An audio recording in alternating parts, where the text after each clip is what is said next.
Do you want to know how to make your own bread? Well, my mom taught me how to make this bread and it's super easy. She teaches toddlers and they all make this bread. So I know that you will end this video with your own bread made. Let's get started.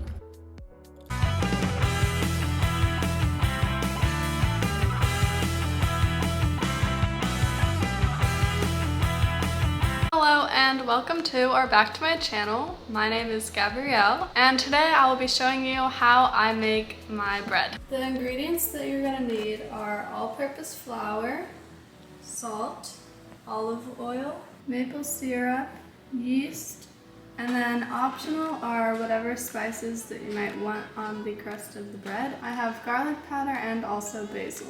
Okay, so the equipment that you're going to need for this recipe include cling wrap or a dish towel of some type to cover the bread, a baking pan, 1 cup, a 1/4 cup measurement, a teaspoon measurement, also a tablespoon measurement, but I'll just be using a bigger spoon, and then some sort of spoon to stir everything together, and then of course a big bowl and a small bowl, and optional is a cutting board to take the dough out of and roll it onto.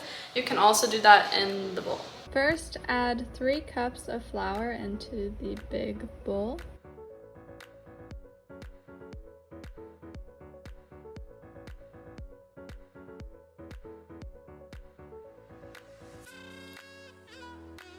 Next, add 1 teaspoon of salt into the big bowl with the flour and stir all together.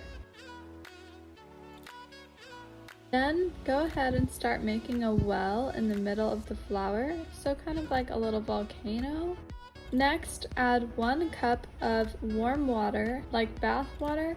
If it's too hot, it will kill the yeast and the dough will not rise. Then add a tablespoon or a big spoon of yeast into the water and stir it around.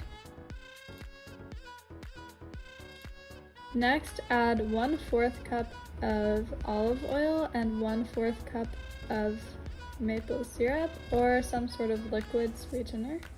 And stir to the best you can. If they don't completely combine, that's fine. Then pour that liquid mixture into the well that you made in the flour. And then you can start stirring from the middle and slowly over time collect more and more flour, which will help create the dough for the bread. And also, if this doesn't work out, it's perfectly fine. I've stirred this plenty of times where it just did not stay in the well and it ended up fine.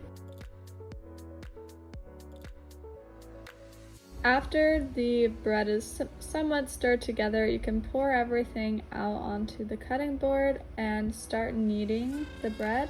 You can also do this inside the bowl itself if you want. So you're just going to gather up the dough and smush it together kind of with your hand in a repetitive motion. If you've ever done any sort of pottery, it's kind of like how you get the air bubbles out. And you can do this for however long you want. If it starts getting sticky, add some more flour. At least 30 seconds is probably good, and up to 5 minutes-ish.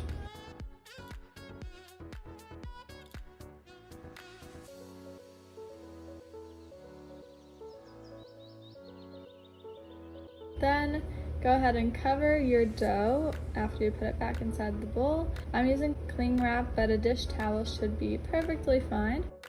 Then you're going to wait an hour for the dough to rise, and then you get to punch it. But you're going to punch it and then let it sit for 10 more minutes inside of the bowl. While the dough is rising, go ahead and preheat your oven to 350 degrees Fahrenheit. While it's waiting, we can go ahead and make the mixture for the top of the bread, which is 100% optional. You can just make the bread as it is. But I like to add a little bit of oil, add in some garlic powder or whatever you want. And then I added in my basil leaves. Then I stirred everything together and set it aside. After your dough is done rising for 10 more minutes, you can pour it out onto your pan and then spread your spice and oil spread on top of the bread and then we're ready to put it in the oven.